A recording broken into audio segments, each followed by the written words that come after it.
दोस्तों नमस्कार। एक्शन विचार न्यूज में आपका पुनः स्वागत है। आज मैं DKRR ये फार्मेसी का कॉलेज है, यहाँ के डायरेक्टर श्रीमती शिवानी सिंह जी हैं, इनके पास आया हूँ। बहुत कुछ जानकारियाँ इनसे आज आपको फार्मेसी के बारे में मिलेगी, लेकिन मैं इतना जानता हूँ कि बहुत कर्मठी महिला है। अध्ययन की दुनिया में इनका एक नाम है, इन्होंने किताबें भी लिखी हैं फार्मेसी से संबंधित, और मेरा सौभाग्य है कि मैं शिवानी जी के पास आ सका एक्शन विचार न्यूज़ को लेकर। तो मैं आपका परिचय कराता हूँ श्रीमती शिवानी सिंह जी से। तो श्रीमती शिवानी सिंह जी से आपका परिचय कराते हुए मैं चाहूँगा कि थोड़ा संक्षिप्त परिचय अपना दें। पहले आपको बहुत बहुत धन्यवाद कि आपने हमें इसका मौका दिया। और मैं यहाँ पर डायरेक्टर की पोस्ट पर हूँ। कॉलेज का जो भी है सारी चीज़ें मैं यहाँ का देख रही हूँ। अभी मैं देख रहा था आपको बहुत सारी बधाइयाँ मिल रही थी। PCI में आपका सिलेक्शन हुआ है, वो क्या चीज़ होती है? फार्मेसी काउंसिल ऑफ इंडिया, इसमें मेरा as a inspector PCI inspector में सिलेक्शन हुआ है ऑल इंडिया बेसिस पे। तो इसमें ये होता है कि जितने भी ऑल इंडिया पूरा इंडिया लेवल पे जितने भी फार्मेसी कॉलेजेस खुले हैं उनमें जाकर के उनकी जांच करना है कि उन्होंने PCI के नॉर्म्स को, जो भी कॉलेज कोई भी ओपन करते हैं तो कुछ नॉर्म्स एंड कंडीशंस होती हैं, उनको फॉलो किया है या नहीं, या जो रूल्स रूटीन में कॉलेजेस चल रहे हैं वो उस नॉर्म को पूरा कर रहे हैं या नहीं, इसकी जांच करना। ये तो बहुत बड़ी उपलब्धि है, सरकार ने आप पर बहुत भरोसा जताया। इसका मतलब ये है कि ये एक जिम्मेदारी का है, जिससे कि जो भी कॉलेज बनते हैं उसमें छात्रों को सही तरीके से सारी सुविधाएं मिलेंगी या नहीं मिलेंगी, ये रोल आपका होता है। अगर मान लो PCI का इंस्पेक्शन करते हुए कोई कॉलेज जो है उसमें अनियमितता पाई जाती है तो क्या होता है? तो सर उसकी मान्यता रिजेक्ट कर दी जाती है, उस पर कुछ या फिर कुछ पेनल्टी लगाई जाती है, जैसा भी उनका रोल हुआ उस हिसाब से उनको पनिश किया जाता है। अच्छा, मतलब कहने का तात्पर्य ये है कि आप अगर कोई अनियमितता देखेंगी तो हाँ। आप उसको रिपोर्ट करेंगी और फिर जो भी होगा सरकार द्वारा निर्धारण किया।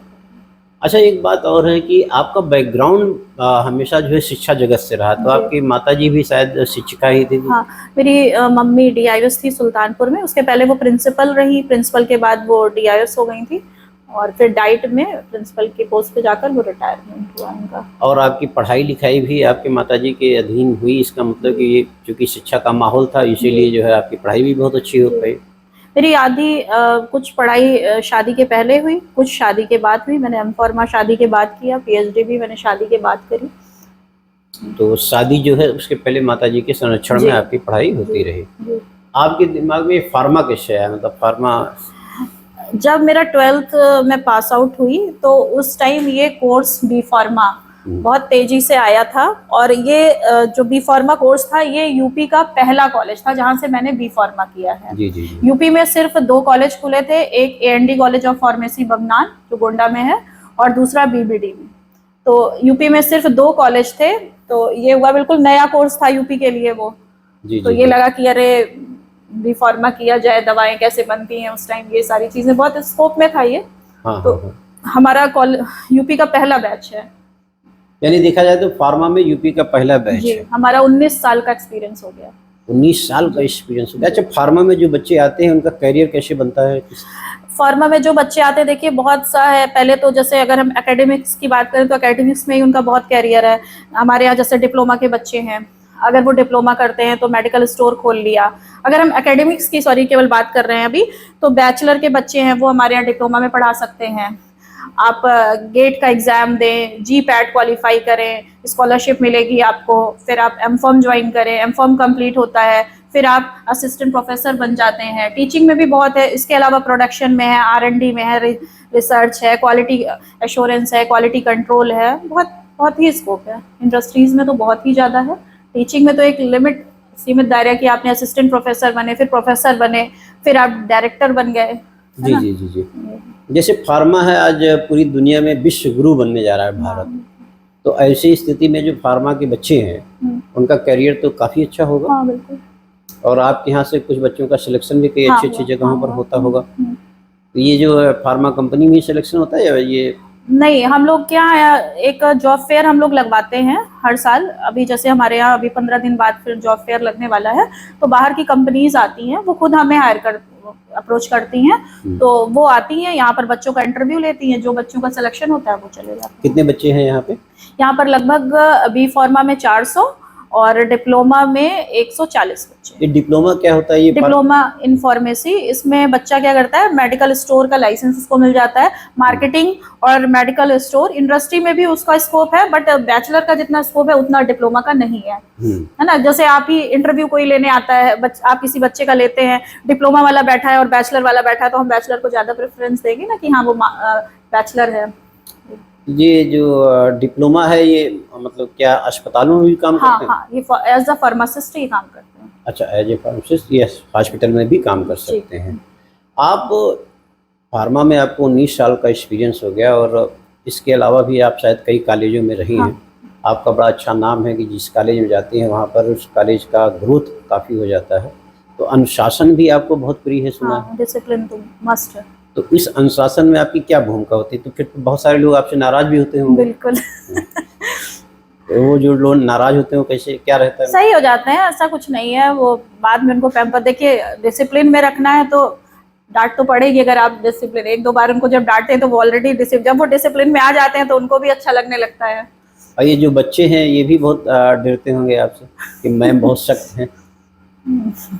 कैसा है, मतलब ऐसा बच्चा महसूस करता है? नहीं, अब सख्त, देखिए जहाँ सख्त होना पड़ता है वहाँ सख्त रहती हूँ, जहाँ सख्त नहीं होना पड़ता है, जहाँ एक माँ का या एक तरह से माँ ही गार्जियन, हाँ, गार्जियन का रोल, गार्जियन का भी रोल प्ले करती है। यहाँ पर किस तरीके का प्रोग्राम कॉलेज में ऑर्गेनाइज किया जाता है? कॉलेज में सेमिनार्स होते हैं। वैसे तो अभी मैंने क्या किया कि हर फ्राइडे को एक सेमिनार हम लोग करवाते हैं कॉलेज में, वो बच्चे भी देते हैं और टीचर्स का भी प्रेजेंटेशन होता है सेमिनार हॉल में, बहुत अच्छा होता है, जिससे बच्चों को भी नॉलेज बढ़ती है, टीचर्स की भी अच्छा एक ग्रोम अप हो जाता है। और बाकी हमारे यहाँ स्पोर्ट्स होता है, सैटरडे को हम स्पोर्ट्स करवाते हैं, फार्मेसी वीक का सेलिब्रेशन होता है। फार्मेसी वीक हम पूरे हफ्ते चलाते हैं, ये सितंबर में होता है। और AKTU में जो सर्कुलर्स आते रहते हैं कि आज ये प्रोग्राम है, ये योगा दिवस है, ये अर्थ डे है, तो वो सारी चीज़ें हम सेलिब्रेट करवाते हैं। और इसके अलावा कॉलेज में जैसे फ्रेशर पार्टी, अभी हमारे यहाँ फेयरवेल होने वाली, क्योंकि 4th ईयर अब जाने वाला है तो उसकी फेयरवेल होने वाली है। छोटे मोटे फंक्शंस होते हैं। जो आपने थीसिस लिखी वो किस पर आधारित है? वो सर देखिए, मेरा एक M.Pharm में एक थीसिस थी, है ना। तो एक वॉलेरिना एंटीडाइसेंट्रिका प्लांट होता है, तो बच्चों के पेट में जो कीड़े पड़ जाते हैं उसके एक्सट्रैक्ट से उन कीड़ों को एक्सट्रैक्ट बनाया था, जिससे वो कीड़े मर जाते हैं बच्चों के पेट में। फिर दूसरा मेरा PhD में था कटहल का जो वो होता है फल, उसे वुंड सेलिंग कैसे होती है उस पर काम किया था। अच्छा, ये हमने अक्सर देखा जो महिला हैं जब वो काम करती हैं तो उनके बच्चे या आपस में जो फैमिली होती है वो उनका संतुलन कैसे हो पाता है? उसका संतुलन बहुत अच्छा होता है। अगर फैमिली का सपोर्ट ना मिले तो फिर आप कर ही नहीं सकते ना सर्वाइव, क्योंकि देखिए एक टीचिंग में रहना कि हमें हाँ ये पता है कि हम 10 o'clock पर आए और हम 4 o'clock चले गए, हमारा काम है सिर्फ पढ़ाना, बच्चों को पढ़ाए और चले गए। लेकिन जैसे इस पोस्ट की मैं बात करूं तो हमारी ड्यूटी गेट के गार्ड से वॉशरूम तक जाकर के खत्म होती है। हमें गेट के गार्ड को भी देखना है, वॉशरूम को भी देखना है, पढ़ाई, मतलब हर चीज हमें देखना ही है। बच्चों के प्रति आप कैसे केयर करती हैं, उनको कैसे समय देती हैं? देखिए मेरे 2 बच्चे हैं, बेटा मेरा अभी काफ़ी छोटा है, 2nd क्लास में, बेटी मेरी 10th में है। तो यहाँ से मैं 5:30 तक फ्री हो जाती हूँ, 5:30 तक मैं घर पहुँच जाती हूँ। तो उनका भी स्कूल टाइमिंग वही होता है, 3:30 4 o'clock तक वो भी आ जाते हैं। बाकी रहती हूँ, अपना होमवर्क है, पढ़ाई देखती रहती हूँ। आजकल बच्चे सब खुद ही में अपने आपके पति का कैसा योगदान रहता है आपके प्रति? सही है, उनका कोऑपरेशन है, पूरा कोऑपरेशन। कभी खाना बनाने वगैरह में हाथ बटाते हैं? हाँ बिल्कुल, बता देते। अच्छा, तो क्या ऐसा है जो बनाते हैं और आपको खाने में अच्छा लगता है? ऐसा वो कुछ भी नहीं बनाते जो खाने में अच्छा लगता है, उनको चाय बनानी बस आती है। बना लेते, बस उन्हीं को अच्छा लगता है वो जो बनाते हैं। तो उनको अच्छा लगता है इसलिए आपको भी अच्छा लगता है। चलिए, ये बहुत मैगी आप वो बहुत अच्छी बनाते हैं। मैगी बहुत अच्छी बनाते हैं। और आप क्या बहुत अच्छा बनाती हैं? मैं सब कुछ बना लेती हूँ सर। अच्छा, आप सब कुछ बना लेती हैं। अभी जो ये कॉलेज का दौर चल रहा है, अभी फिर से यहाँ पर कंपनियां कब किस समय आती हैं? अब हमारे यहाँ 10 दिन बाद लगभग आ जाएंगे, क्योंकि इनके एग्जाम्स होने वाले हैं। तो अभी मैं इनको थोड़ा डिले करूंगी, मैं 15 जून के बाद, जैसे इनके सेमेस्टर खत्म होंगे उसी, अभी था लेकिन अब ये थोड़ा सा एक्सटेंड करेंगे क्योंकि इनकी डेट आ गई है आज। तो जैसे इनके एग्जाम खत्म होंगे उसके दूसरे दिन की डेट हम फाइनल कर देंगे। अच्छा, ये जो बच्चे होते हैं ये भी बहुत इंतजार करते हैं कॉलेज में कंपनी आएगी हाँ, हमारा। हाँ, बिल्कुल। अभी आज सर हमारे यहाँ रिजल्ट आया, कल शाम को रिजल्ट आया 4th ईयर का, तो भी आपने देखा होगा बच्चे बाहर खड़े थे काफी, जी, तो जी। वो उसी लिए आए थे कि मैम कंपनीज कब तक आएंगी, कब जॉब फेयर लगेगा, उसी के लिए आए। तो जॉब फेयर में उनको ये रहता है कि हमारा करियर यहीं से हाँ, शुरू हो जाए। हाँ। अच्छा, आप लोगों को क्या लगता है कि ये जो जॉब फेयर लगता है उसमें जितने बच्चे सिलेक्ट होते हैं उससे मतलब उन बच्चों के आत्मविश्वास में और आपका भी आत्मविश्वास बिल्कुल, बढ़ता है कि बिल्कुल, हमारे बिल्कुल, कॉलेज के हाँ, इतने बिल्कुल, बच्चे हाँ, सेलेक्ट हुए। हाँ। तो ये देखिए कुल मिला के इतना माना जाए कि कहीं ना कहीं गार्जियन से ज़्यादा आप चिंतित होती होंगी हाँ। कि जो बच्चे आपके यहाँ अध्ययन कर रहे हैं उनका करियर अच्छा बने। देखिए अगर प्रोफेशनली बात करें तो हमें लगेगा कि हाँ हमारा कॉलेज इतना अच्छा जा रहा है ना, तो एक कॉलेज का हिसाब से, और एक अंदर से ये भी होता है कि हम उस बच्चे को पढ़ा रहे हैं तो हमें लगेगा कि हाँ जो हम पढ़ा रहे हैं तो बच्चा कहीं ना कहीं सेट हो जाए, तो एक जी। अंदर से खुशी मिलती है। दोनों तरह की खुशियां होती हैं उसमें, एक गार्जियन वाला हाँ, एक एक साथ दोनों, हाँ, दोनों खुशी होती है।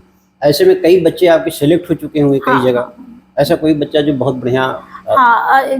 देखिए मैं यहाँ तो मैंने अभी 6 महीने पहले ज्वाइन किया है, लेकिन इसके पहले एक मेरा स्टूडेंट है, क्या नाम था उसका, अर्जुन, वो इस समय दुबई में है, और एक बच्चा था आजम, वो भी दुबई में है।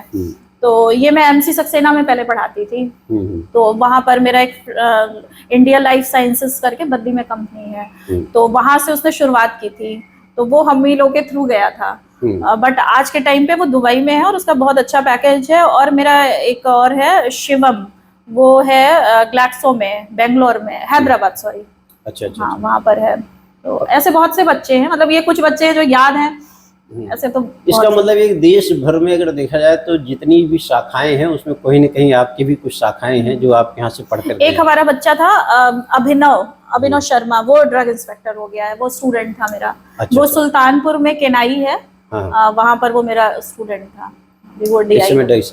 हाँ, ऐसे सारे बहुत सारे बच्चे अपनी अपनी जगह पे हो गए। हाँ, अब जैसे वाइवा कभी होता है, बच्चे आते हैं तो हम, मुझे नहीं याद है कि हाँ वो कौन है, वो कहते हैं अरे मैम आपने तो हमको पढ़ाया था MC सक्सेना में, अरे मैम हम आपको केनाई, आपने बगनान में थे, तो अच्छा लगता है इस तरह से। कभी ऐसा हुआ अचानक कहीं आप गए हो और आपको आपका पढ़ाया हुआ बच्चा मिल गया जिसे आप पहचानती ना भी हो? हाँ बहुत होता है, यहीं पर हुआ है कई बार, इसके पहले मैं जिस कॉलेज में थी वहां भी हुआ है। अच्छा। और एक मैं इंटरनेशनल कॉन्फ्रेंस में गई थी, वहां अचानक से झुंड आया, वो पैर छूने लगा तो मुझे लगा पता नहीं कौन है, बाद में पता चला ये सब स्टूडेंट है हमारे। अच्छी फीलिंग होती हाँ, है। हाँ।